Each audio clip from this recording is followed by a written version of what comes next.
U10D2 is about the Pythagorean identities. Sounds fancy. Identities. Pythagorean identities. Pythagorean identity. What's the Pythagorean theorem? A squared plus B squared equals C squared. So these identities are somehow related to that.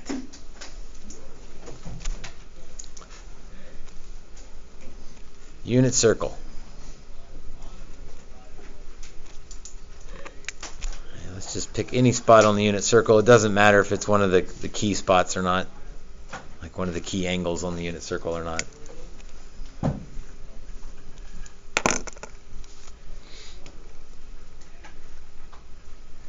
Do you remember why we call it the unit circle? What's 1? The radius is 1.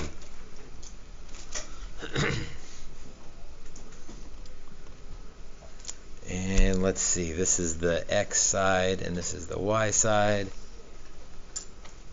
So Mr. Pythagoras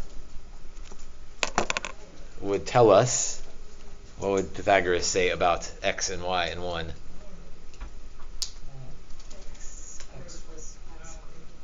X squared plus y squared equals 1.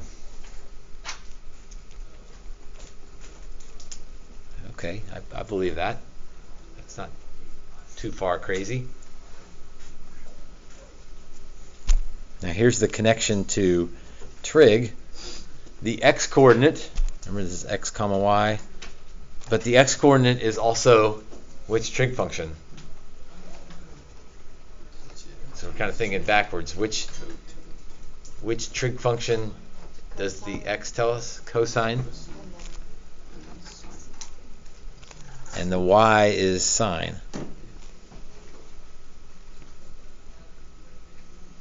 So if I replace x with cosine and y with sine,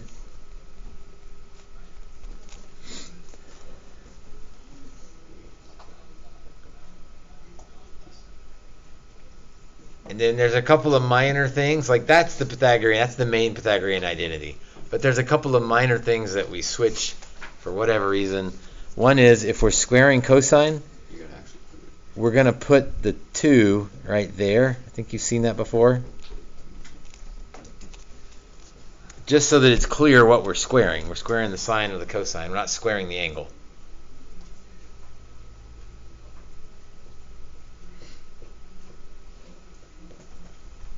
And then I don't know why they decided to do this long ago, but everywhere you look, the sine one is written first. Sine squared plus cosine squared is 1. I don't know. Like when I derive this, I want to do x squared plus y squared equals 1, and that leads to cosine squared plus. I don't know. That makes more sense to me, but it doesn't matter. If you remember it the other way, it's fine, right? It's the same thing. It's just every book you look in, I assume every book I've seen writes it this way. I don't know why. You should make a petition to change it. Right, I should write my own book, right? Yeah. Write it this way, and then everybody else would think I'm the weird one, if they don't already think that. So that's the first Pythagorean identity. That one, that one popped up in calculus the other day. So that's just to say that this one is important. This one, it's frequent enough. They expect you to know it well enough that in calculus, occasionally randomly, that shows up, and students are like, "What do I do?" And they're like, "Oh yeah, sine squared plus cosine squared is 1." So that's a big one. That one you got to know, like beyond this unit. Like, I mean, most times like, I didn't learn it for the unit, and then how much do I need for the next one? This one for sure. Now there are 2 others. The good news is you don't memorize the others. I don't memorize the others. I have to come up with them every time. You get the others from the first one. Sine squared plus cosine squared equals 1. And I do this when I'm taking a test or when I'm recapping this lesson for the first time in a year. Like, I don't have the other two memorized. I have to do what I'm about to do, and that is I'm going to divide everybody by sine squared.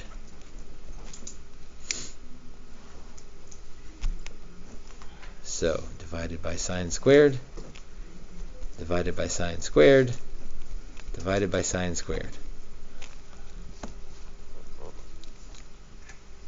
This is how we get the other Pythagorean identities. So what's sine squared divided by sine squared? 1.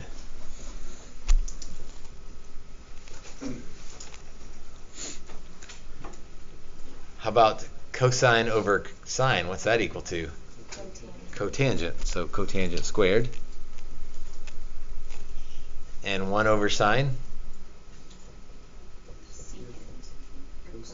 Cosecant. So cosecant squared. So that's one of the other ones. Again, I don't memorize that one. I just remember that I'm going to divide by sine squared to come up with the other one, because that's a lot easier to me. Otherwise, there's 6 trig functions and you start messing around with, well, is it 1 plus or 1 minus, or what side is it on, or which ones do I use? Like, no. Sine squared plus cosine squared is 1.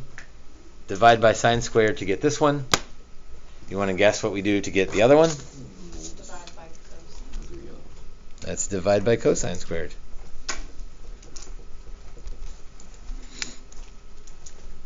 So sine squared plus cosine squared is 1. Again, that's the only one we memorize, because we can get the others from that one. Divide by cosine squared. Divide everybody by cosine squared. Divide everybody by cosine squared. Let's see. Sine squared over cosine squared is sine divided by cosine.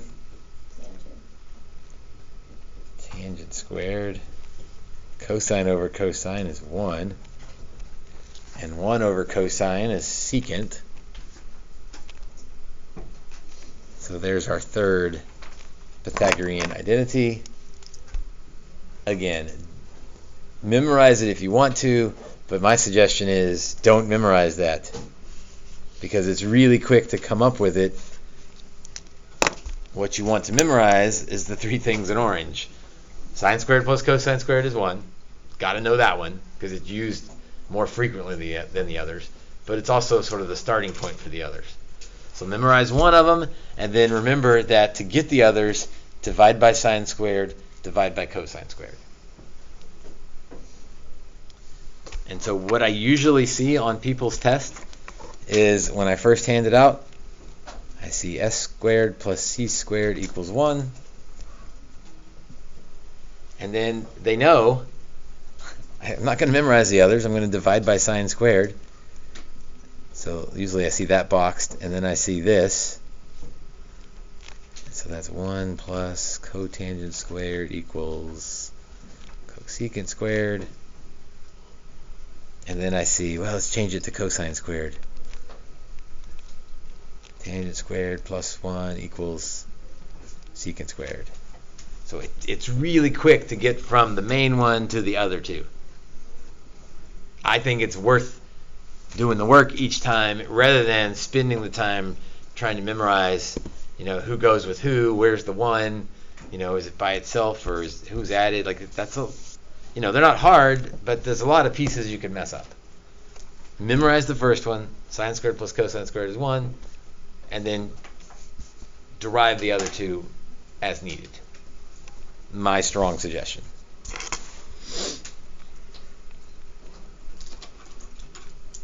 Right. Today we're going to do sort of more simplifying than proofs, really. Although it's very much related. We're going to do some together in a minute on today's worksheet. Let's simplify Good morning. Secant theta times cosine of theta. And full crew. Secant theta times cosine of theta. A little bit like yesterday, but yesterday was a proof and you had the answer. And today is not a proof and you don't have the answer. And so as much as you claim that you didn't like proofs, in some ways it was easier because you had the answer. Here, I'm kind of stuck. I don't know what I'm aiming for. Hopefully it reduces to something I like. First one out of the gate after not having done any of these. But I bet Julia has an idea. What do you think? What could we replace something with something else to make this go a little easier? Yes? Replace what with 1 over cosine? Yeah, replace secant with 1 over cosine.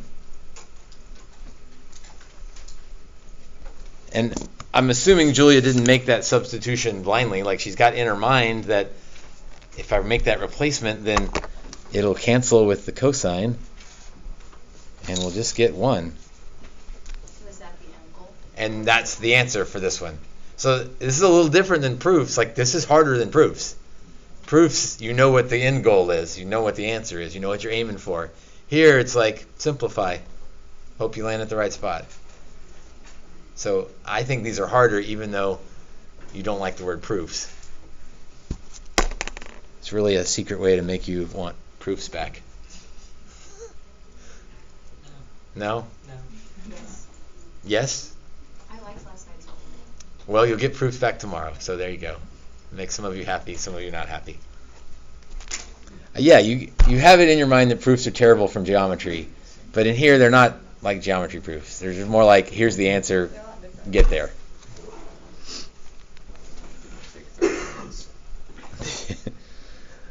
Number 2, not going to pull a popsicle stick for this one because this uses the new stuff.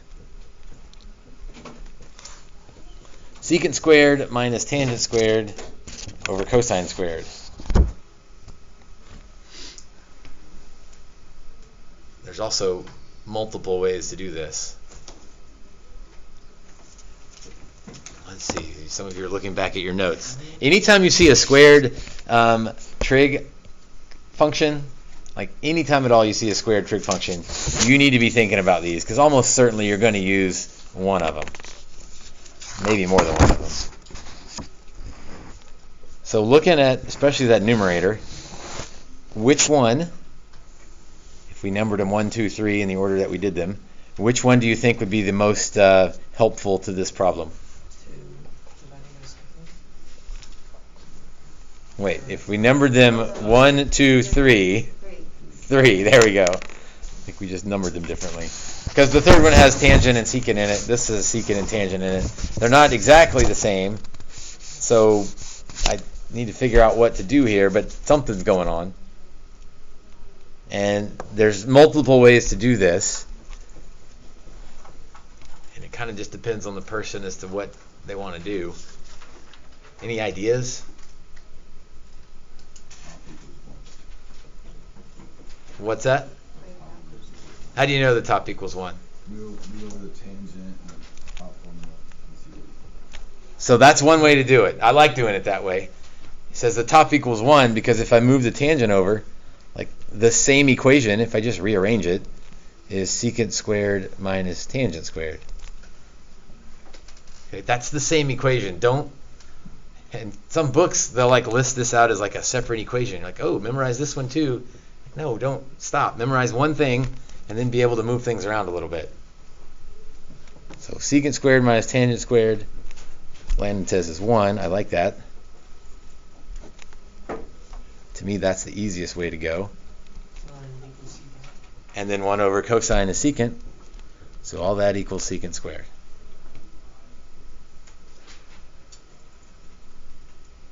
Now, there's at least 2 other ways to work that problem.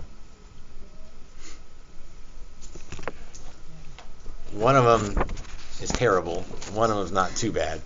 Well, I'll do the one that's not too bad. So some people, they don't like working this, or they don't see it as quickly as Landon saw that, and they just see, well, secant squared is tangent squared plus 1, so in place of secant squared, I can put tangent squared plus 1. Everything else stays the same.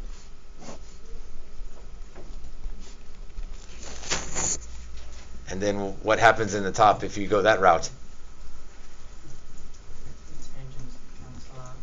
The tangents cancel, and you're left with the same thing we had a minute ago. So that, I don't know, is that more complicated, less complicated?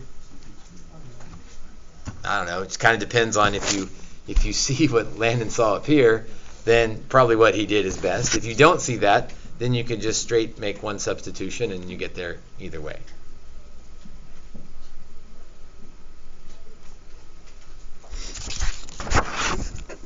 Let's do one more for notes, and then we'll do some off the homework together. Cosecant of x minus cotangent of x times cosecant of x plus cotangent of x.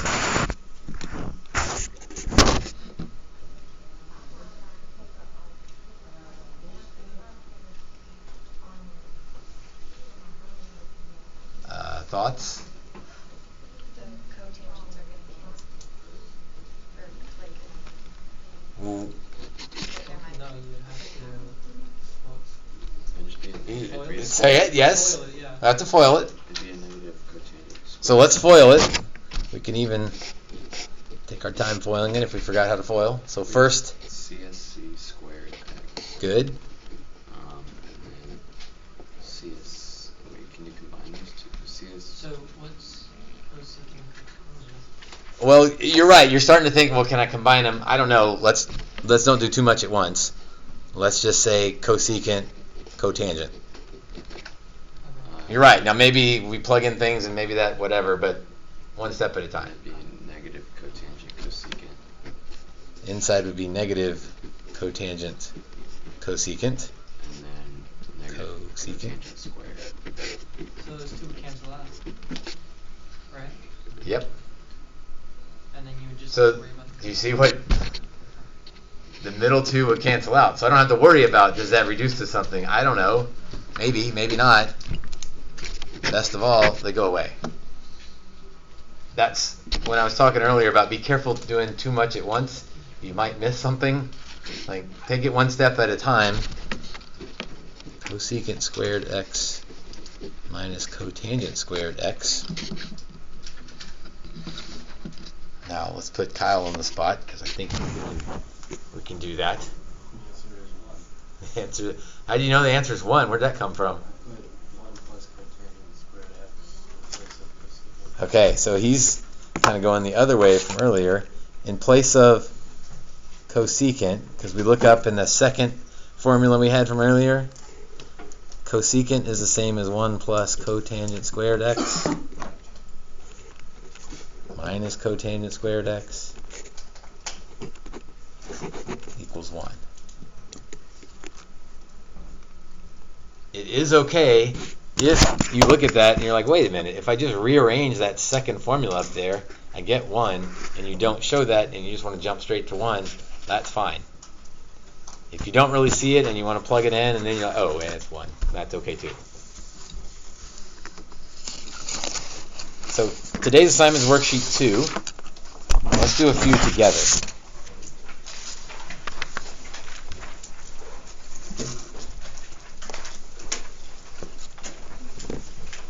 And it's already there because as I was working this last week, like I don't remember all of them. I remember as sine squared plus cosine squared is 1, and then if I divide by cosine, I get this one, and if I divide by sine, I get that one. So I write them all out to start with, so I can look at them because I don't have them, memorized so well that I can think about them and manipulate them in my head.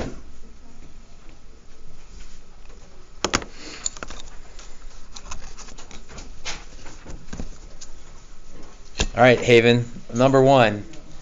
Any thoughts? There's more than one way to get there, so if you got a thought, it might be right, even if it's different than somebody else's thought.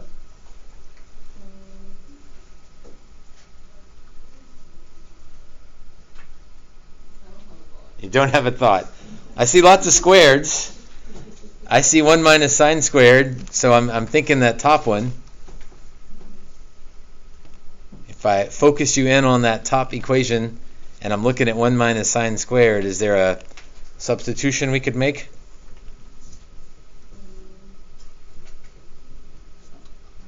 Like, what would 1 minus sine squared be if I move this thing around? Yeah, so let's replace 1 minus sine squared with cosine squared.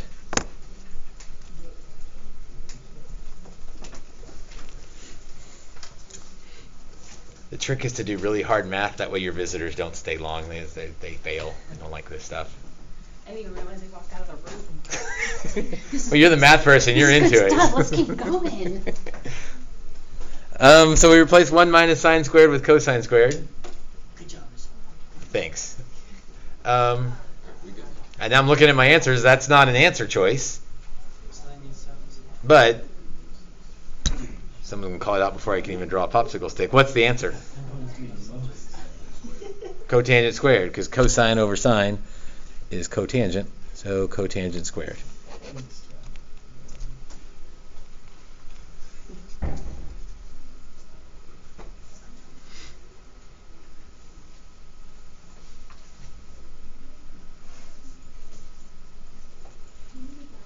Oh, sorry.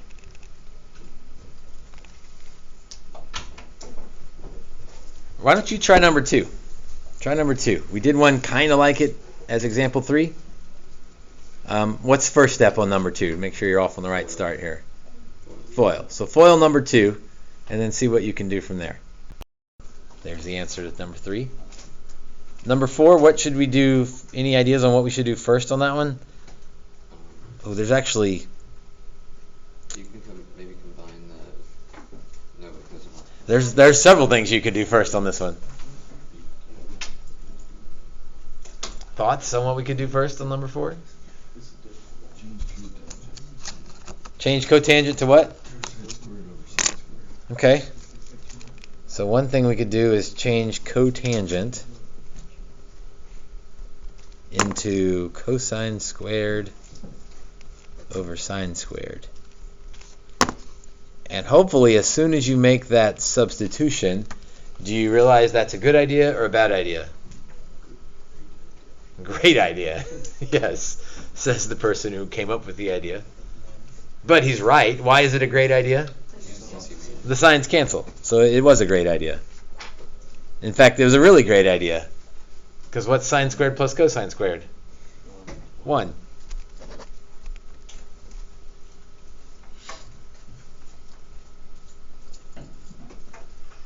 I don't know. Maybe my brain works differently. When I saw this, I saw a sine squared in both of those. I was going to factor out a sine squared. That would leave me with 1 plus cotangent squared. This is the long way, I'm now realizing, but 1 plus cotangent squared is cosecant squared. And cosecant squared is the same thing as 1 over sine squared. And so I get 1 as well. Landon's way was better. Alright, so your assignment is to play with those through, looks like it's through 14.